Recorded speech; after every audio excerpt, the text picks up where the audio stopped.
Kang Min-jun's hands trembled as he stood outside the children's hospital ward at 3 in the morning, watching through the window as his 5-year-old daughter slept with IV tubes in her tiny arm. He'd missed her first breath, her first word, her first steps. 5 years of her life, of all 3 of their lives, stolen from him by someone he'd trusted more than anyone in the world. And the woman who'd given birth to these children, the woman he'd spent 5 years searching for like a man possessed, stood 15 feet away at the nurse's station filling out forms, and she looked at him like he was a complete stranger, because to her, he was. 5 years of memories, their love, their nights together, the moment she'd conceived his children, all of it locked away behind walls of trauma her brain had built to protect her from something so terrible it had nearly killed her. Min-jun pressed his palm against the cold, hostile glass and made himself a promise. He would get those memories back. He would find out who'd done this to her, and he would make them pay with everything they had. But what Min-jun didn't know, what he couldn't possibly know yet, was that the person responsible for Amara's attempted murder was closer than he'd ever imagined. And in exactly 48 hours, when the truth finally came out, it would destroy everything he thought he knew about his own family. Hold on, before we go any further, I need to know something. Did you watch part 1 of this story? Because if you haven't, you're about to be completely lost. This is part 2, and trust me, you need the context of how we got here. Part 1 is linked in the description below. Hit that like button right now if you're ready to see how this story ends, and drop a comment telling me where in the world you're watching from, because I love seeing how God connects us across continents through these stories. And once again, we want to wish everyone Merry Christmas. I'm so grateful to share these stories with you. May your holidays be filled with love and family. Now let me tell you what happened in the 2 weeks after Min-jun discovered he was a father. Afro Tales. The weak will become strong one day. The first morning, Min-jun showed up at the hospital at 6 a.m. with coffee for Amara and breakfast for 3 children who didn't know him. Kamsi, the oldest boy with his serious face and calculating eyes, studied Min-jun like he was a puzzle that needed solving.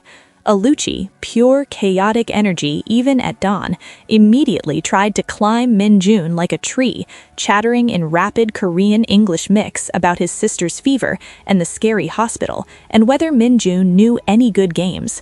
And Zuri, the youngest, the little girl whose dangerous fever had brought them all to Seoul in the first place, watched Min-jun with enormous eyes that made his chest ache because they looked exactly like his own mother's eyes, and he didn't know yet what that genetic similarity would eventually mean.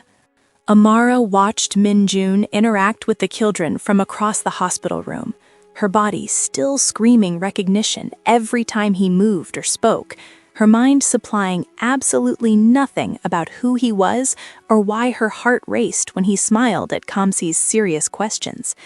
The doctor had confirmed it yesterday. Genetic markers showed 99.9% probability that this man was the biological father of all 3 children. The children she'd raised alone for 5 years. The children she'd loved fiercely while having no memory of their conception had a father. And he was here, and he was looking at them like they were miracles he'd been searching for his entire life. "Why didn't you come before?" Kamsi asked Min-jun that first morning, his 5-year-old voice carrying the weight of every time he'd asked his mother where his daddy was and gotten the answer that daddy lived far away and didn't know about them. Min-jun knelt down to Kamsi's eye level, and Amara saw his throat work as he swallowed hard before answering. "I didn't know you existed," he said honestly, his voice rough with emotion. "Your mother and I lost each other 5 years ago. I've been looking for her ever since. I would have been here from the beginning if I'd known about you. I promise you that." "Do you promise to stay now?" Zuri asked quietly, speaking up for the first time, her small voice barely above a whisper. "Yes," Min-jun said, and Amara heard the conviction in that single word like a vow. "I'm not going anywhere.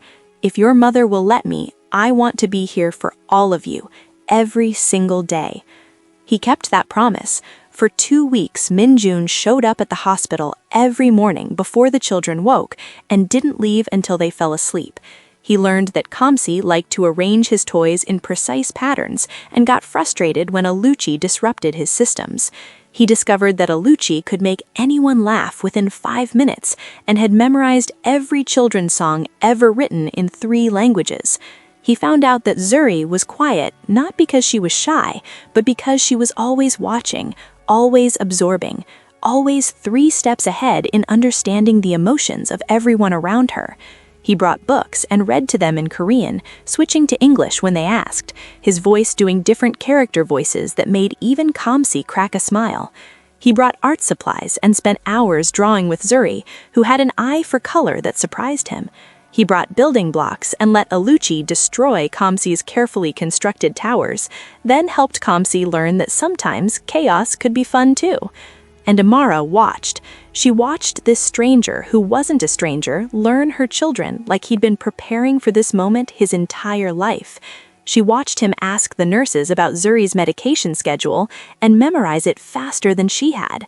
She watched him research pediatric viral infections on his phone and ask the doctors intelligent questions about treatment protocols. She watched him answer work calls in the hallway, speaking in rapid professional Korean about construction contracts and business deals, then come back into the room and get down on the floor to play dinosaurs with Aluchi without missing a beat. She watched him, and her body kept insisting she knew him, and her mind kept supplying nothing, and the cognitive dissonance was making her feel like she was losing her mind all over again. On day 5, Min-jun brought Pastor David and Grace to the hospital. Amara hadn't told him about them. He'd found them on his own, tracked down the church that had saved her 5 years ago, and showed up at their door with flowers and a donation large enough to fund their community programs for the next decade. Pastor David, the Nigerian man who'd found Amara unconscious in an alley behind shipping containers and chosen to save her rather than call authorities, shook Min-jun's hand in the hospital corridor while Grace pulled Amara aside with tears in her eyes. "That man loves you," Grace said quietly in Igbo, the language of privacy between them. "Even if you don't remember him, that man has been searching for you like a man who lost half his soul. You see how he looks at you, like you're the answer to every prayer he said for 5 years." "But I don't remember him," Amara whispered back, her own eyes burning with frustrated tears. "Grace, I look at him and my body recognizes him. My heart races. I feel safe and terrified at the same time, but my mind gives me nothing. No memories, no context, just this terrible feeling that I should know him and I don't." "Maybe that's enough to start with," Grace said gently. "Maybe you don't need the memories to see who he is now. Look at how he is with your children, with his children. That tells you who he is." But it wasn't enough, because on day 7, something happened that changed everything.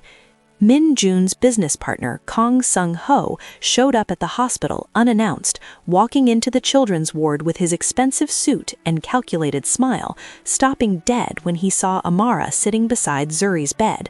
His face went through a rapid sequence of expressions: surprise, recognition, confusion, then something that looked uncomfortably like guilt.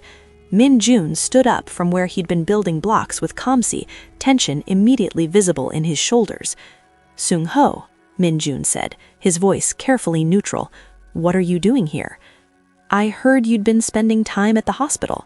Wanted to check on you, make sure everything was all right with the merger paperwork, but I see you're occupied." "This is Amara," Min-jun said, and something in his tone had shifted to protective. "My children's mother." Sung-ho's expression flickered. "Amara, of course. I should have realized." He took a step closer, studying her face with an intensity that felt invasive. "You don't remember me, do you?" The question was strange enough that Amara frowned. "Should I?" "We met 5 years ago, briefly. At Min-jun's house, actually. You were working there." And just like that, something clicked in Amara's fragmented memory. Not a visual memory, those were still locked away, but an auditory one. A voice. This voice, speaking Korean in a tone that had made her stomach turn. You were there, Amara said slowly, her heart starting to race as her body started reacting to something her mind couldn't fully access. The day something happened that made me leave. Min-jun's head snapped toward her, his face intense. You remember something? I remember a voice, Amara said, her breathing getting shallow as her body started reacting to something her mind couldn't fully access. Asking about me, asking if I was a problem. Seung-ho went very still. Min-jun looked between them, and Amara could see his mind working, connecting dots she didn't have enough information to connect herself. What day? Min-jun asked Seung-ho, his voice dropping to something dangerous. What day were you at my house asking about Amara? I don't recall the specific, but Min-jun cut him off. What day? Seung-ho's professional mask cracked slightly. It was 5 years ago. Maybe 5 months into our business merger, I came to your house to discuss the contract terms, and I noticed your household staff seemed rather attached to you. I asked if that was going to be a problem for our arrangement. Amara's hands started shaking. She didn't have the full memory, but her body was screaming that this was important, that this moment mattered in ways she couldn't articulate. And what did I say? Min-jun asked, his voice deadly quiet now. You said she was just staff, Seung-ho replied, watching Amara's face carefully as he spoke. You said whatever she might think was developing between you was purely in her imagination, and you said you were ending that arrangement if I didn't trust your commitment to our business deal. The words hit Amara like a physical blow. Her vision tunneled, her breath caught in her throat, because even though she still couldn't see the memory visually, she could feel the devastation those words had caused, could feel the knife through her heart, could feel herself standing outside a door somewhere, pregnant and alone, and hearing the man she loved dismiss her as nothing. I was there, Amara whispered, her voice barely audible. I was standing outside your door. I heard you say that. I heard you say I was just staff and what I felt was imagination. Min-jun's face went white. Amara, no, I was talking about ending the business arrangement with Seung-ho if he didn't trust me. I wasn't talking about you. I was trying to protect you from... But Amara wasn't hearing him anymore, because suddenly she was remembering more, not full visual memories, but fragments, feelings, sensations, the weight of ultrasound pictures in her pocket, 3 tiny heartbeats she'd been about to tell him about, the sound of his voice saying those words that made her feel like she'd been gutted. The decision to run, the airport, the terror, and then nothing but darkness and pain and waking up with 7 years of her life erased. I was pregnant, Amara said, tears streaming down her face now. I was standing outside your door with proof I was pregnant, and I heard you say I was nothing to you, so I ran. Min-jun reached for her, but she flinched back, her body's trauma response overriding everything else. Please don't touch me right now. Pastor David, who'd been standing quietly in the corner this entire time, suddenly spoke up. I think you need to see something, he said, pulling out his phone. Amara, I kept evidence from the night I found you. I never showed you because the doctors said triggering your memories too fast could cause psychological damage, but I think you need to see this now. He held up his phone, showing photographs that made Amara's stomach turn.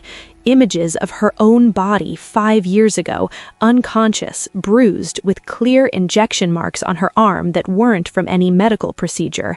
Hospital records showing head trauma consistent with being thrown or pushed rather than a simple fall. Evidence that someone hadn't just drugged her, someone had tried to kill her. Min-jun stared at the photographs, his face cycling through horror, rage, and something that looked like terrible understanding. The injection marks, he said, his voice hollow. Someone drugged you. Someone found you at the airport and drugged you and tried to kill you while you were pregnant with my children. Who? Amara asked, her voice breaking. Who would do that? Min-jun closed his eyes, and when he opened them again, Amara saw something in them that terrified her, because it looked like he knew. It looked like he'd just figured out exactly who was responsible, and the knowledge was destroying him. "I need to make a phone call," Min-jun said, his voice eerily calm in a way that suggested he was barely holding himself together. "Pastor David, can you show me everything you have, every piece of evidence, every record, everything from that night 5 years ago?" "Why?" Amara asked. "What did you just realize?" Min-jun looked at her, and the devastation on his face made her chest ache. "I think I know who tried to kill you, and I think I know why, but I need to confirm it before I accuse them, before I destroy my entire family over this." He left the room with Pastor David, pulling out his phone and dialing a number with shaking hands. Through the window, Amara watched him speak in rapid Korean to whoever was on the other end, his face getting progressively more rigid as the conversation continued. When he hung up, he stood frozen for a long moment, then his knees buckled and he had to grab the wall for support. Pastor David caught him, held him up while Min-jun's whole body shook with what looked like silent sobs. Grace put her arm around Amara's shoulders. "Whatever he just learned, it's bad," she whispered. "That's a man whose world just fell apart." When Min-jun came back into the room 20 minutes later, his face was a mask of forced calm, but his eyes were still red and his hands were still shaking.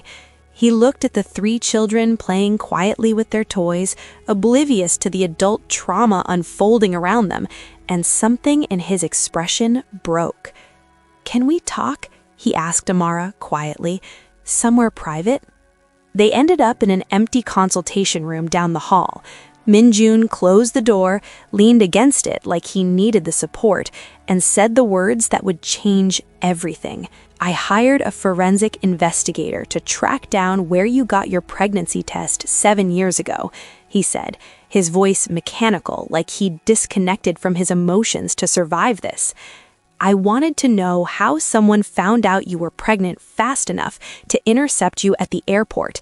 The investigator found the clinic, found the doctor, and found records showing that someone paid that doctor a significant amount of money to report any pregnancy tests for women connected to my household." Amara's blood ran cold. "Who paid them?" "The payment came from an account linked to my family's corporation," Min-jun said, and his voice cracked. "An account that only 3 people have access to: me, my chief financial officer, and my mother." The words hung in the air like a bomb waiting to detonate. Amara's mind raced through the implications. His mother, Chairman Kang Sa-yeon, the cold woman she'd served dinner to 5 years ago, the woman who'd spoken about her in Korean assuming she wouldn't understand, the woman who'd seen immediately that Amara was a threat to her carefully constructed plans. "Your mother tried to kill me," Amara said, and it wasn't a question. "I don't have absolute proof yet," Min-jun said, but his voice said he already believed it. "But the investigator is tracking the men who were at the Busan airport that night. Security footage shows you being approached by 2 men. If I can identify them and connect them to my mother, then yes, my mother tried to murder you while you were pregnant with her grandchildren." "Why?" asked Amara, even though part of her already knew the answer. "Because you were going to ruin her plans," Min-jun said bitterly. "She'd spent 5 years arranging my engagement to another family, building business alliances through marriage, constructing this perfect empire. And then I fell in love with my maid and got you pregnant and was planning to throw away everything she'd built for a woman she considered beneath our family. So she eliminated the problem, tried to eliminate you. What if this was what happened to my father, too? I still have tiny memories of why I came to Seoul," Amara said, suddenly with heavy sadness. the pieces clicking into place with terrible clarity. "My father worked for your construction company. I just found out it was controlled by the Kang family. He died of a sudden heart attack 8 months before I came to Seoul. But what if it wasn't natural? What if he found out something about your company, something your mother couldn't let him expose?" Min-jun's face told her she'd just voiced something he'd been afraid to think. "I need to investigate that too. God, Amara, if my mother killed your father and then tried to kill you..." He couldn't finish the sentence, just stood there shaking, a man whose entire understanding of his family had just collapsed around him. Amara found herself moving toward him despite everything, despite not remembering him, despite the confusion and fear and trauma, because in that moment, Min-jun looked exactly like she'd felt 5 years ago, waking up with no memory and 3 babies she couldn't remember creating, completely lost and devastatingly alone. "What are you going to do?" she asked quietly. "I'm going to prove it," Min-jun said, his voice hardening with resolve. "I'm going to find out exactly what my mother did, and then I'm going to make sure she pays for every single thing she took from us." It took 3 more days. 3 days of Min-jun working with investigators, tracking down the men from the airport, finding the paper trail that connected them to a private security firm his mother had used before, following money and phone records and security footage until the evidence was so overwhelming even Se-yeon couldn't deny it. And on day 10, after they'd found each other in that hospital corridor, Min-jun walked into his mother's office with a police detective, a file folder full of evidence, and a recording device in his pocket that would capture her confession. Amara wasn't there for that confrontation. She was at the hospital with the children, watching the clock and waiting for Min-jun to call and tell her if he'd found the proof he needed. When her phone finally rang 2 hours later, she answered it with shaking hands. "It's done," Min-jun's voice said, and he sounded hollowed out. "She confessed, not just to having you drugged and dumped, but to your father, too. He found out about construction shortcuts the company was using, materials that didn't meet safety codes. He was going to report it to authorities, so she had him killed, made it look like a heart attack." Amara sat down hard, her legs giving out. Grace was there immediately, taking the phone from her trembling hands, speaking to Min-jun in her calm pastor's wife voice, while Amara tried to process the fact that the woman who'd served dinner to 7 years ago had murdered her father and then tried to murder her too. "The police are arresting her now," Min-jun's voice continued over speakerphone, and Amara could hear sirens in the background. "She's being charged with conspiracy to commit murder for your father, attempted murder for you, and about 15 other charges related to corporate fraud and endangering public safety with those construction shortcuts. She's never getting out of prison." "Good," Amara heard herself say, her voice cold in a way she didn't recognize. "I hope she rots there." But when Min-jun came to the hospital 3 hours later, after giving his statement to police and watching his mother get arrested, Amara took one look at his devastated face and understood that justice didn't feel as satisfying as she'd imagined, because Min-jun hadn't just lost his mother, he'd lost his entire understanding of who his family was, and that kind of grief was complicated in ways revenge couldn't touch. "I'm sorry," she found herself saying, as he collapsed into a chair in the hospital corridor, looking like he'd aged 10 years in 10 hours. "Don't apologize," Min-jun said roughly. "You're the victim here. You and your father and our children. I'm just the idiot who didn't see what my mother was capable of until it was too late." "You couldn't have known," Amara said, sitting down beside him, maintaining careful distance but offering the only comfort she could. "Nobody wants to believe their mother is a murderer." "I should have protected you better," Min-jun said, his voice breaking. 5 years ago, I should have come to you immediately that morning instead of making phone calls in the next room. I should have told you what I was doing, that I was breaking my engagement, that I was choosing you. Instead, I let you wake up alone and feel used, and then overhear me say things that made you think you were nothing to me. And because of that, you ran, and my mother found you, and you almost died. You and our children almost died because I didn't communicate better." Amara didn't know what to say to that, because he was right. If he'd been honest with her that morning, she wouldn't have run, wouldn't have been at the airport, wouldn't have been drugged and nearly killed. 5 years of their lives wouldn't have been stolen. But she also understood that he'd been trying to protect her in his own way, even if his methods had backfired catastrophically. "I need to tell you something," Amara said, after a long silence, "and I need you to listen without interrupting." Min-jun nodded, exhaustion evident in every line of his body. "My memories are starting to come back," Amara continued. "Not all of them, not even most of them, but fragments, flashes.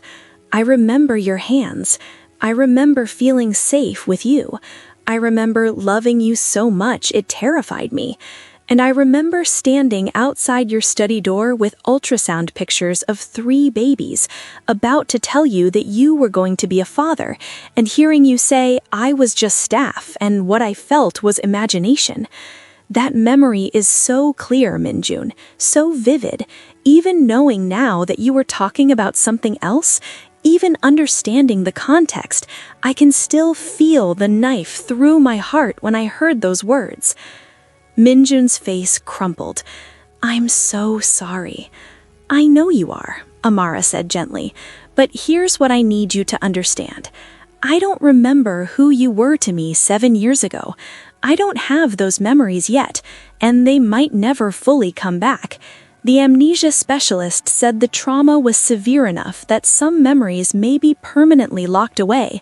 So I can't love you the way I loved you before. I don't know how to do that when I don't remember falling in love with you the first time." "I understand," Min-jun said quietly, and Amara heard the resignation in his voice. "I'm not finished," she continued.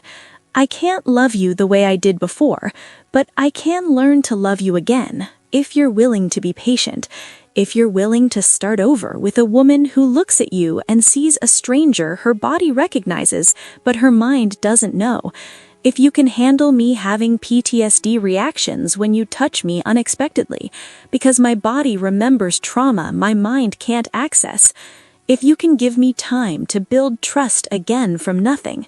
Min-jun looked at her, really looked at her, and Amara saw hope kindle in his devastated eyes for the first time since they'd found each other again. "Are you saying—" he started, but stopped like he was afraid to finish the question. "I'm saying I want to try," Amara said. "Not jump back into what we had before, because that's gone and we can't get it back. But maybe we can build something new, something different but still good, for us and for our children." "I will wait as long as you need," Min-jun said, his voice fierce with emotion. "I will be patient. I will earn your trust again every single day. I will show you who I am now, not just tell you who I was before. And if you never get those memories back, if you never remember falling in love with me the first time, then I will just have to make you fall in love with me all over again." Despite everything, the trauma, the confusion, the grief, the exhaustion, Amara smiled. "That's very presumptuous of you." "I'm a businessman," Min-jun replied, and she saw the tiniest hint of humor in his eyes. "I know how to close a deal." "I'm not a business deal," Amara said, but her smile widened. "No," Min-jun agreed, suddenly serious. "You're the woman I've loved for 7 years, the woman I searched for like a man possessed, the mother of my children, the strongest person I've ever met because you survived something that should have killed you and then built a life from nothing with no memories to guide you. You're not a business deal, you're everything." Amara's breath caught, and in that moment, sitting in a hospital corridor at 2 in the morning, after the longest and most emotionally devastating 10 days of her life, she felt something shift in her chest. Not love, not yet maybe, not for a long time, but the possibility of it. The recognition that maybe, just maybe, her body's insistence that she knew this man wasn't wrong. Maybe she couldn't remember the love they'd had before, but maybe she could feel the potential for what they could have again. 6 months later, Amara stood in front of her bathroom mirror, staring at a positive pregnancy test and feeling the universe's sense of irony was truly terrible. The doctor had told her the head trauma might have affected her fertility, that getting pregnant again would be difficult if not impossible, that the drugging and the stress and the physical damage her body had endured 5 years ago meant she shouldn't count on ever having more children. Apparently, her body hadn't gotten that memo, because here she was, 6 months into slowly rebuilding a relationship with Min-jun, 6 months into therapy and memory recovery, and learning to be a family with 3 children who were finally calling him Appa without hesitation, and she was pregnant. Again. Min-jun was going to absolutely lose his mind. She found him in the foundation office she'd opened 3 months ago with the compensation money she'd finally received from Kang Construction, money that was rightfully hers for her father's death, plus damages for the attempted murder, plus about 15 other legal settlements. The Emmanuel Okafor Foundation for Immigrant Worker Protection was a small but growing, offering free legal assistance to foreign workers in Korea who were being exploited or abused by their employers. It was her father's legacy and her revenge all wrapped into one, taking the money from the family that had killed him and using it to protect people in his memory. Min-jun was sitting at the conference table reviewing foundation paperwork. He had insisted on helping despite her protests that she could manage alone, and she'd finally accepted that he genuinely wanted to support her work without trying to control it. When she walked in, holding the pregnancy test behind her, he looked up and smiled in that soft way he smiled only for her now, like she was something precious he was afraid might disappear. "Are you all right?" he asked immediately, his ability to read her emotions bordering on supernatural now. "You look pale." "I need to tell you something," Amara said, sitting down across from him. "And you're probably going to freak out." "Is it bad?" Min-jun asked, tension immediately visible in his shoulders. "Are you hurt? Are the kids okay? Is someone—" "We're pregnant," Amara blurted out, unable to draw it out any longer. Min-jun froze, blinked, processed. Then, slowly, carefully, as if speaking to something fragile, he said, "We're what?" "Pregnant," Amara repeated, putting the test on the table between them. I know the doctor said it would be difficult. I know we're just starting to figure out this relationship thing. I know we're not even officially together yet. We're just taking it slow and rebuilding trust and learning each other. I know this is terrible timing, but here we are, pregnant, again." Min-jun stared at the test for a long moment. Then he looked up at her, and Amara was shocked to see his eyes were wet with tears. "I thought I'd missed it," he said, his voice breaking. "I thought I'd missed my chance to be there for a pregnancy, to go to ultrasounds and feel the baby kick and be there for the birth. I thought that was gone forever." "So you're not angry?" Amara asked carefully. "Angry?" Min-jun stood up, walked around the table and knelt down in front of her chair, taking her hands carefully in his like he was holding something infinitely precious. "Amara, I am the opposite of angry. I am terrified and overwhelmed and incredibly grateful and absolutely honored that you're giving me a second chance to do this right." "We're not even married," Amara pointed out, though her heart was melting at his expression. "Then marry me," Min-jun said immediately. Amara laughed, beside herself. "That's not how proposals work." "I'm serious," Min-jun said, and Amara realized he was. "I know we're taking things slow. I know you're still recovering memories and building trust and learning to feel safe with me again. I know we agreed not to rush anything. But Amara, I love you. I've loved you for 5 years. I loved you when you remembered me, and I love you now when you're learning to know me again. And I will love you if you never get those memories back. I want to marry you. I want to be there for this pregnancy every single day. I want to make sure you never feel alone or scared or uncertain about us again." "Min-jun," Amara started, but he kept going. "You don't have to answer now. I know this is a lot. I know I'm probably pushing too hard. Take all the time you need. But I need you to know that I'm all in, completely, forever. You and me and our 4 children. 4? Amara interrupted. 3 plus 1, Min-jun clarified, gesturing to her still flat stomach with a smile that transformed his whole face. 4 children. Our family. That's what I want. What I've always wanted. From the moment I realized I was falling in love with you 7 years ago, in that study at 3 in the morning, when you saw me at my worst and didn't run away. Amara felt tears sliding down her own face now. I did run away, though, eventually. Because you thought I didn't love you, Min-jun said gently. Because my mother tried to murder you, not because you wanted to leave. And now you're here, and we found each other again. And we have a second chance that most people never get. I'm not wasting it. Ask me again in 3 months, Amara said finally, when I'm not emotionally overwhelmed by surprise pregnancy hormones and can think clearly about whether I want to marry someone I'm still learning to trust. 3 months, Min-jun agreed immediately. But I'm warning you now, I'm going to spend those 3 months proving to you every single day that I'm worth marrying. He kept that promise. For 3 months, Min-jun showed up in every way that mattered.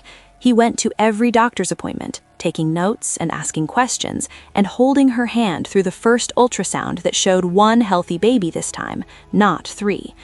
He researched pregnancy nutrition and made sure her office always had the weird food combinations she craved. He took the triplets to the park every weekend so she could rest, and brought them back with stories about their day that made her chest ache with how much he'd learned to know them. He supported her foundation work without trying to take over, offering business advice when asked, and backing off immediately when she said she needed to figure something out herself. He went to therapy with her to work through the trust issues and communication problems that had destroyed them the first time. He was patient when she had nightmares about being drugged, nightmares where Se-yeon's face loomed over her, saying, "Make sure she can't come back." He let her set the pace for physical intimacy, never pushing, always asking, making it clear that her comfort mattered more than his desires. And, slowly, carefully, Amara found herself falling in love with him, not remembering the love they'd had before, but building something new, something that felt different but also somehow right, like coming home to a place you'd never been, but your soul recognized anyway. 3 months later, when Min-jun asked again on one knee in the foundation office, with the triplets hiding behind the door watching and giggling, Amara said yes, not because she'd gotten all her memories back. She hadn't, and the doctor said she probably never would completely. Not because the trust was perfect. They still thought sometimes about his tendency to try to protect her instead of treating her as an equal partner, and her tendency to push him away when she felt vulnerable, but because she'd learned who he was now, not just who he'd been before. Because she'd watched him become a father their children adored. Because she'd seen him cry when his mother was sentenced to life in prison and held him through that grief, even though part of her wanted to cheer. Because she'd fallen in love with him again in a completely different way, and this time it was her choice, her decision, not something that happened when she didn't have all the information. They got married 6 months later in a small ceremony at Pastor David and Grace's church, the same church that had saved Amara 5 years ago. Kansi was the ring bearer, taking his job with intense seriousness. Aluchi was so excited he nearly dropped the rings 3 times during the ceremony. Zuri with the flower girl, scattering petals with her characteristic quiet grace. And when Amara walked down the aisle, 7 months pregnant this time, wearing a dress Grace had helped her pick out, toward a man who'd spent 7 years loving her through everything, she felt something click into place that she hadn't even realized was missing. This was right. This was home. This was family. The baby was born 2 months later, a healthy boy they named Emmanuel after Amara's father. Min-jun cried through the entire delivery, holding Amara's hand and whispering encouragement and thanking her over and over for giving him this chance to be present for his child's birth. And when they placed Emmanuel in Amara's arms, and she looked up at Min-jun holding their newborn son, while their 3 older children crowded around the hospital bed to meet their baby brother, Amara felt complete in a way she hadn't felt in 5 years. 1 year after the wedding, Amara was working late at the foundation office when a letter arrived from Seoul Correctional Facility. She stared at the return address for a long moment before opening it with shaking hands. Inside was a formal notice that Chairman Kang Se-yeon had been diagnosed with terminal cancer. She had 6 months to live, maybe less, and she was requesting to see her grandchildren one final time before she died. Amara read the letter 3 times, then called Min-jun. "Your mother wants to see the children," she said when he answered. There was a long silence on the other end of the line. Then Min-jun's voice, carefully controlled. "What do you want to do?" "I don't know," Amara admitted honestly. "She tried to kill me. She killed my father. She stole 5 years of our lives. Part of me wants to burn this letter and pretend I never received it." "And the other part?" Min-jun asked gently.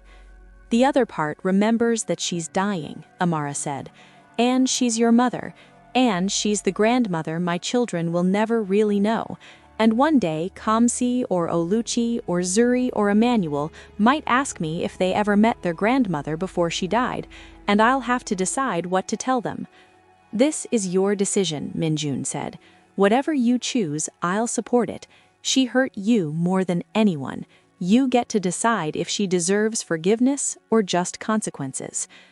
Amara sat with the letter for a week, thinking about forgiveness and justice and what kind of example she wanted to set for her children. In the end, she made a choice that surprised even herself. She went to the prison alone, leaving the children with Grace and Min-jun at home. She sat across from Se-yeon in the visitation room, looking at this woman who'd once been powerful and terrifying, and now just old and dying and still utterly unrepentant based on the cold calculation in her eyes. "I'm not bringing the children," Amara said before Se-yeon could speak. "You don't deserve to know them. You don't deserve to touch them or see them or pretend you care about them when you tried to murder them before they were born." Se-yeon's face didn't change. "Then why did you come?" "Because I needed to see you," Amara said honestly. "I needed to look at the woman who killed my father and tried to kill me and see that you're just human, not a monster, not some terrifying villain, just a sick old woman who made terrible choices and is dying alone because of them." "I'm not alone," Se-yeon said coldly. "You have nothing," Amara interrupted. "Your son hasn't visited you in a year. You have no friends, no family who claims you, no one who will mourn you when you die. You built an empire and you died alone anyway. That's your legacy." Se-yeon's mask cracked slightly. "And what's yours? Marrying my son and taking my family's money and pretending you're better than me?" "My legacy," Amara said calmly, standing up to leave, "is 4 beautiful children who will grow up knowing that love is more important than power. It's a foundation that protects people like my father from people like you. It's a second chance at life that I built from nothing when you tried to destroy me. It's knowing that I survived you and I'm happy and I have everything you tried to take from me. That's my legacy." She walked out without looking back, leaving Se-yeon alone in that prison visitation room. And when she got home and Min-jun asked how it went, she smiled and said, "It's over. Really, truly over. She can't hurt us anymore." 3 months later, Chairman Kang Se-yeon died in prison. Min-jun attended the funeral alone, said goodbye to the mother he'd loved before he knew who she really was, and came home to a house full of laughter and children, and a wife who'd learned to love him twice. And that, more than any revenge or justice, felt like the truest kind of happy ending. So here's where we end this story. Amara got her father's justice and built something beautiful from the ashes of what Se-yeon tried to destroy. Min-jun found the family he'd lost and learned that love was worth more than any empire. And 4 children grew up knowing that sometimes people forget the past, but love has a way of finding you again anyway, in different forms, in second chances, in the miraculous way broken things can be made whole. Now, I need to know from you, watching this right now, wherever you are in the world, drop a comment and tell me, would you have visited the woman who tried to murder you if she was dying? Would you have let your children meet her, or denied her that like Amara did? Because that's the kind of question that doesn't have an easy answer, and I'm curious what you would choose. Hit that like button if this story moved you, subscribe if you want more stories like this, and share this with someone who needs to hear that it's possible to rebuild your life even after someone tries to destroy it. God sometimes lets us forget the painful past so we can see clearly who deserves to be in our beautiful future. Thanks for watching, and I'll see you in the next story. K Afro Tales. The weak will become strong one day.